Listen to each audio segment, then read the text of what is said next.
టీవీలో మీ personal and business promotions కోసం కింది నంబర్కి కాంటాక్ట్ చేయండి. ఆ దేశంలో ఉన్న విద్యా సంస్థలు కానీ లేదా మిగతా అందరూ కూడా ఉద్యమం స్టార్ట్ చేశారు రిజర్వేషన్స్ పొడిగించొద్దని.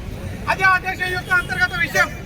కానీ దీన్ని ఆసరాగా తీసుకొని అక్కడ ఉన్నటువంటి మతానువాదులు ఏదైతే దేశ వ్యతిరేకులు, ధర్మ వ్యతిరేకులు, మూర్ఖులైనటువంటి వాళ్ళు అక్కడ ఉన్న మన హిందువుల పైన దాడులు చేయడం, మన యొక్క మహిళల పైన అత్యాచారం చేయడం, మన హిందువుల యొక్క ఆస్తుల పైన దాడులు చేయడం జరుగుతూ ఉన్నది.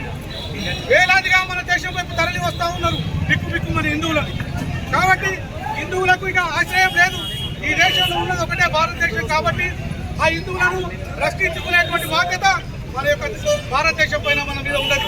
కాబట్టి ఆ దాడులను ఖండించాలని, ఆ యొక్క రాక్షస కృత్యాలు ఏవైతే జరుగుతూ ఉన్నాయో వాటిని ఖండించాలని ముక్త ఖండంతో భారతీయ జనతా పార్టీ కానీ లేకపోతే మిగతా రాజకీయ పక్షాలు, అన్ని వర్గాల ప్రజలు అందరూ కూడా సహకరించి మన యొక్క ఐక్యతను చాటుకుంటడానికి హిందూ ఐక్య వేదిక పేరిట ఇవాళ మనం పెద్ద ఎత్తున బంధు నిర్వహించినాం.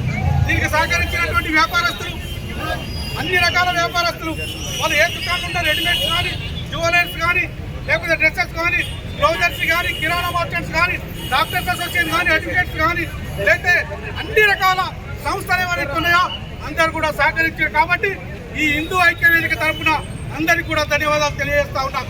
మన యొక్క ఈ యొక్క ర్యాలీకి సహకరించిన పోలీస్ వ్యవస్థకు కూడా ధన్యవాదాలు తెలియజేస్తా ఉన్నాం. మనం ఎవరికి వ్యతిరేకం కాదు.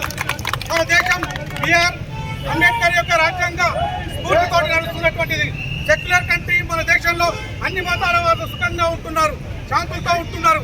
కాబట్టి విషయం ఏంటంటే పశ్చిమ బెంగాల్ వరకు వచ్చింది అగ్రరాజ్యం, కేరళకు వచ్చింది, పక్కన బయలుతాకు వచ్చింది. రేపు మన రాష్ట్రంకి వచ్చినా, మన గ్రామానికి వచ్చినా, మన పట్టణానికి వచ్చినా ఆశ్చర్యపడే అవసరం లేదు. కాబట్టి మనమంతా హిందువులంతా కూడా ఐక్యతతో ఉండాల్సిన అవసరం ఉంది, యూనిటీగా ఉండాల్సిన అవసరం ఉంది.